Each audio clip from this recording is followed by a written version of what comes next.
Calme plat au lac de l'Odeur en ce début de vacances. En temps normal, les lacs de l'Odeur attirent plus d'1 million de personnes par an, et notamment de nombreux Néerlandais. Mais en cette période de confinement, le site à cheval sur la province de Hainaut et de Namur est quasi désert. Toutes les attractions, les villages de vacances sont fermés. Les vacances de Pâques devraient pourtant marquer le début de la saison, explique Philippe Fourmeau-le-Porte, parole de l'ASBL qui gère cette zone touristique de 1800 hectares. En plus, le beau temps est là, mais nous n'avons pas le choix. C'est impactant pour nous, pour tous les opérateurs, le secteur Orca, les villages de vacances, etc.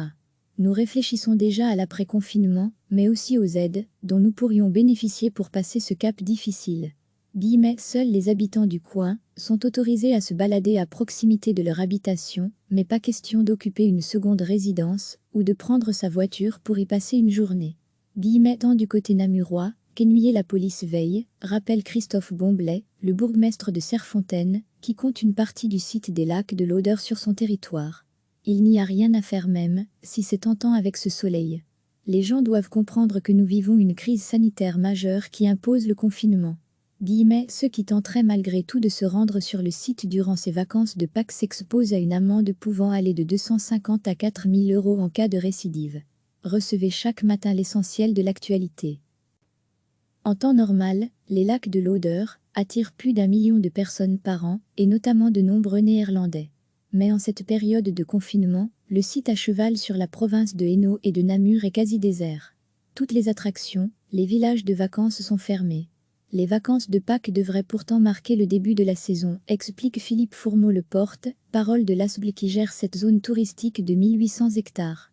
En plus, le beau temps est là, mais nous n'avons pas le choix. C'est impactant pour nous, pour tous les opérateurs, le secteur Orca, les villages de vacances, etc. Nous réfléchissons déjà à l'après-confinement, mais aussi aux aides dont nous pourrions bénéficier pour passer ce cap difficile. Seuls les habitants du coin sont autorisés à se balader à proximité de leur habitation, mais pas question d'occuper une seconde résidence ou de prendre sa voiture pour y passer une journée. Tant du côté namurois, qu'ennuyée la police veille, rappelle Christophe Bomblet, le bourgmestre de Serfontaine, qui compte une partie du site des lacs de l'Odeur sur son territoire.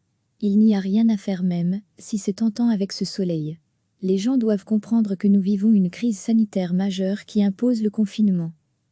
Ceux qui tenteraient malgré tout de se rendre sur le site durant ces vacances de Pâques s'exposent à une amende pouvant aller de 250 à 4 000 € en cas de récidive. Cliquez sur s'abonner pour recevoir les dernières nouvelles.